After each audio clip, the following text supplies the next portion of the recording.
जय श्री कृष्णा। कैसे हैं आप लोग? फ्रेंड्स, जैसे कि आप टाइटल में देख ही रहे हैं, मकर राशि 7 अप्रैल से 10 जून शनि चक्र की विदाई। तो बेहद महत्वपूर्ण समय हमारे सभी के जीवन में आने जा रहा है, जो बहुत बड़े पैमाने पर प्रभावित करेगा। देखिए, इसकी सकारात्मकता और नकारात्मकता ये आपके कृत्यों के अनुसार रहेगी, क्योंकि कभी कभी अनजाने में हम कुछ ऐसे कार्य करते रहते हैं जो ग्रह को या नक्षत्र को हमारे प्रतिकूल लेकर जाते हैं, यानी कि उस समय पर हमको उसके निगेटिव प्रभाव मिलने चालू हो जाते हैं। और कभी कभी कुछ हम अनजाने में ही ऐसे कार्यों को कर रहे होते हैं जिसकी वजह से ग्रह या नक्षत्र की हमको पॉजिटिविटी मिल जाती है। फलतः उस समय पर जब वह नक्षत्र ग्रह के संपर्क में आता है, हमारे जीवन में अच्छे कार्य होने प्रारंभ हो जाते हैं। आज के इस वीडियो में सबसे विशेष बात यही होने वाली है, और आगे से लगभग सारे वीडियो हम इसी बात को ध्यान में रखकर बनाने वाले हैं कि जहाँ पर हम आपके अनजाने में किए जाने वाले कार्य या जानबूझकर किए जाने वाले कार्यों को भी उल्लेखित करेंगे, जिसकी वजह से आप अच्छे से समझ सकेंगे कि आपको ग्रह नकारात्मक प्रभाव क्यों दे रहा है, ताकि उन कमियों को दूर करके आप भी हर गोचर का अच्छा लाभ प्राप्त कर सके। तो जैसे कि अब टाइटल में हमने जो टाइम मेंशन किया है वो है 7 अप्रैल से 17 जून। तो यह समय जो है ये हमारे जीवन को बड़े पैमाने पर बदलता हुआ दिखाई देगा। किस तरीके से? क्योंकि शनि चक्र की विदाई किस तरीके से होने जा रही है। देखिए, जब ग्रह अपने चक्र का पूर्ण करता है, भाव को पूर्ण करता है, या फिर वह अपने नक्षत्र चक्र को पूर्ण करता है, तो उसे उस भाव से विदाई कहा जाता है। और यह विदाई समय जो होता है ना, बहुत ज़्यादा महत्वपूर्ण होता है, चाहे भाव विदाई हो या फिर चक्र विदाई हो या नक्षत्र विदाई हो। बहुत इम्पोर्टेंट समय काल होता है। बेशक वो बहुत कम समय हो, लेकिन फिर भी उसका हम बड़े पैमाने पर लाभ उठा सकते हैं। और यही चीज़ें जो होती हैं, छोटी छोटी सी चीज़ें नोटिस करके हम अपने जीवन को अपने लिए जो सामान्य अवस्था है उनसे बहुत ऊंचे लेकर जा सकते हैं। देखिए, अब करोड़पति, लखपति या अरबपति बनना ये कुछ जन्मजात होता है, कुछ हम अपने कर्मों के द्वारा इसको बना सकते हैं। लेकिन उसमें क्या होता है कि हमको ग्रह के अनुसार कार्य करना होगा। ग्रह हमारे अनुसार कार्य नहीं करेगा, हमको ग्रह के अनुसार कार्य करना पड़ेगा, क्योंकि हम वह चीज़ें प्राप्त करने जा रहे हैं जो चीज़ें भाग्य ने हमारे लिए नहीं लिखी हैं। तो बेहद महत्वपूर्ण ये समय काल रहेगा जब शनि जो हैं अपने, क्योंकि शनि जैसा कि हम सभी लोग जानते हैं कि उत्तरा भाद्रपद नक्षत्र से गोचर कर रहे हैं। उत्तरा भाद्रपद नक्षत्र जो है ये बहुत ही विशेष नक्षत्र है, क्योंकि यहाँ पर जो है शनि और गुरु दोनों का स्वामित्व होता है, और जिसके कारण से अब इसका जो चरण होगा, देखिए चतुर्थ चरण में ये प्रवेश करने जा रहे हैं, जो कि 1 माह का समय काल रहेगा। अब चतुर्थ चरण, इसके बाद में ये रेवती नक्षत्र में गोचर करेंगे। उसकी भी थोड़ी सी हम इस वीडियो में डिटेल में चर्चा करेंगे। अब उत्तरा भाद्रपद की हम यहाँ पर चर्चा नहीं करें, बल्कि चतुर्थ चरण की हम चर्चा कर रहे हैं, क्योंकि इस दौरान देखिए बहुत सारी चीज़ें बदलती हुई देखी जाएंगी। कुछ आपके विचारों में परिवर्तन आएगा, कुछ स्वभाव में परिवर्तन आएगा, कुछ कैरियर में आपको बदलाव देखने आएंगे। विशेष देखिए, नेचुरली जब स्वभाव बदलेगा, वो आपका स्वास्थ्य बदलेगा, तो उसका सीधा सीधा इफेक्ट हमारे किए जाने वाले कार्यों पर पड़ता है। इसीलिए मैं देखिए शारीरिक रूप से आपकी सोच को, आपकी क्रिएटिविटी को मेंशन करती रहती हूँ कि तो यदि आपकी लग्न में कुंडली के प्रथम भाव में 10 नंबर बना हुआ है तो ये राशिफल आपके लिए है। यदि कुंडली में कहीं भी चंद्रमा के साथ 10 नंबर बना हुआ है तो ये राशिफल आपके लिए है। कुंडली ना होने की स्थिति में आप इसे नाम राशि से भी देख सकते हैं। यदि अभी तक आपने अपने इस चैनल को सब्सक्राइब नहीं किया है तो प्लीज़ सब्सक्राइब कर लीजिए, वीडियो को लाइक कर दीजिए, चैनल को शेयर कर दीजिए। इससे होगा क्या कि हमारे आने वाले हर वीडियो की नोटिफिकेशन मिल सकेगी आपको सबसे पहले। एक प्यारा सा कमेंट करना बिल्कुल ना भूलें। कमेंट से हमें बहुत मोटिवेशन मिलता है, हौसला मिलता है, और ये पता चलता है कि आप और क्या जानना चाहते हैं। तो देखिए, शनि वर्तमान समय में जो बैठे हुए हैं, शनि उपचय भाव में बैठे हुए हैं। देखिए, अन्य जो ग्रह हैं वो अपना भाव परिवर्तित करते रहेंगे, इसमें कोई दो राय नहीं है, लेकिन शनि यहाँ लंबे समय तक रहने वाले हैं।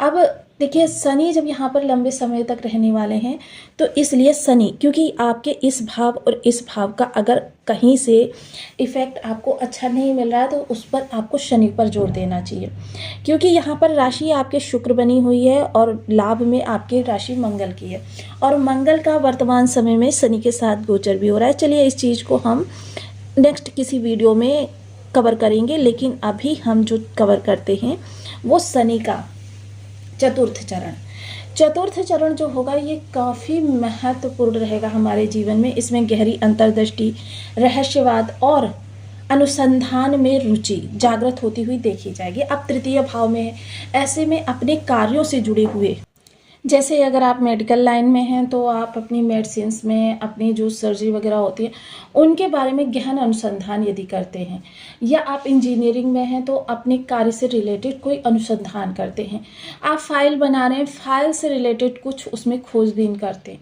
ऐसे इस तरीके से कार्य करने वालों के लिए यह समय बहुत ही अच्छा रहने वाला है। व्यक्तित्व की यदि चर्चा करें तो साहसी, दृढ़ निश्चयी और स्वतंत्र विचार आपकी विशेषता रहेंगे। गुप्त विचारों में, गुप्त विद्याओं में भी इस समय पर आपकी रुचि जागृत हो सकती है। इसके अलावा देखिए विशेषता ये रहेगी आपकी कि दूसरे लोगों को प्रेरित करना एवं मार्गदर्शन करना, यह आपकी हॉबी होगी, यानी दूसरे लोगों को करेज करना, मोटिवेट करना, यह आपकी हॉबी रहने वाली है।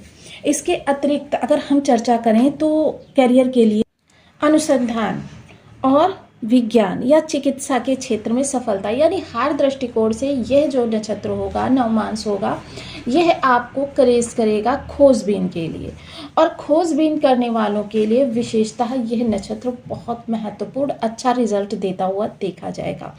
वहीं इसके बाद में जो शनि अपना परिवर्तन करेंगे, देखिए वो 17 जून से लेकर 17 मई के मध्य में रहने वाला है। यह जो परिवर्तन होगा यह होगा रेवती नक्षत्र में।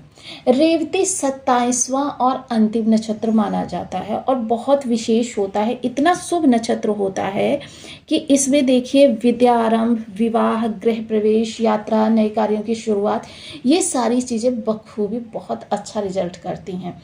यह आपकी संपूर्ण भी होती हैं और आपको बहुत अच्छा लाभ भी प्रदान करवाती हैं।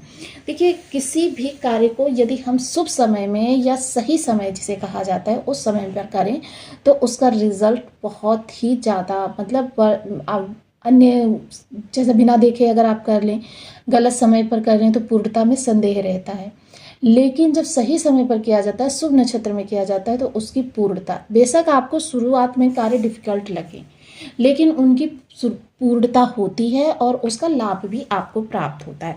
रेवती नक्षत्र में जो देखिए ये सकारात्मक गुणों से भरा हुआ होता है, बहुत ज़्यादा सकारात्मक गुण होते हैं, लेकिन हर नक्षत्र में जब बहुत ज़्यादा अच्छाइयाँ होती हैं तो थोड़ी सी कमियाँ भी होती हैं।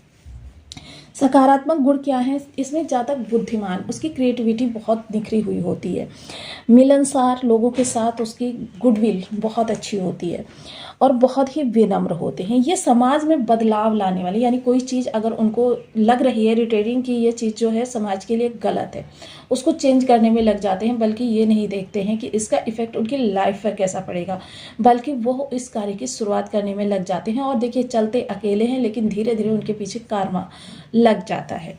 वहीं दूसरी तरफ ये देखिए जो है 32 तारों का एक समूह है, अंतिम नक्षत्र है, बुध शासित पूषा देवता, यानी कि रेवती नक्षत्र देखिए बुध द्वारा शासित है और पूषा इसके देवता है। समृद्धि, पोषक और चतुरता का प्रतीक माना जाता है। समाज में बदलाव लाना और रचनात्मक कार्यों में रुचि रखना इनकी विशेषता होती है। नकारात्मकता इनकी जान लेते हैं थोड़ी सी, कभी कभी बहुत ज़्यादा भावुक हो जाते हैं, आलसी, मतलब कार्यों को डिले करने की आदत, और अपनी योजना के अनुसार जब कार्य नहीं होते हैं तब यह बहुत ही ज़्यादा डिप्रेशन में चले जाते हैं।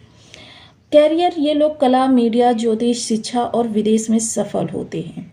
देखिए इस जो नक्षत्र में कुछ आपके लिए शारीरिक समस्याएं भी उत्पन्न हो सकती हैं। वो शारीरिक समस्याएं क्या होंगी, वायु विकार, ज्वर, पीठ दर्द या पेट से संबंधित समस्याएं हो सकती हैं। इसके लिए निदान क्या हो सकते हैं?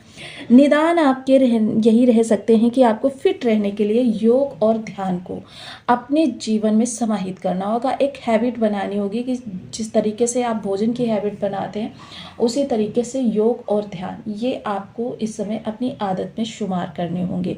और अभी से अगर आप ये चीज़ें करते रहेंगे तो आपको जिस समय पर ग्रह अपने प्रभाव में आएगा उस समय पर अच्छा रिजल्ट ही मिलेगा। और देखिए मोस्टली जो उपाय हम बताते हैं, देखिए वो करोड़ों वर्षों से करोड़ों लोगों के ऊपर परिचित प्रयोग होते हैं जिनका लाखों करोड़ों लोग पहले लाभ उठा चुके हैं। तो इसलिए देखिए हम वही उपाय लेते हैं। आपके लिए नित नए उपाय लेकर आना कोई बहुत बड़ी बात नहीं है, लेकिन जिन चीज़ों को लोगों के ऊपर एक्सपीरियंस के द्वारा अनुभव किया गया हो वो सभी के लिए फ़ायदेमंद रहते हैं। लेकिन हाँ, थोड़ा सा इनको धैर्यपूर्वक लंबे समय तक करना होता है अब देखिए अगर हम इसके नक्षत्र रेवती नक्षत्र के उपाय की चर्चा करें तो देखिए ये बुध द्वारा शासित है।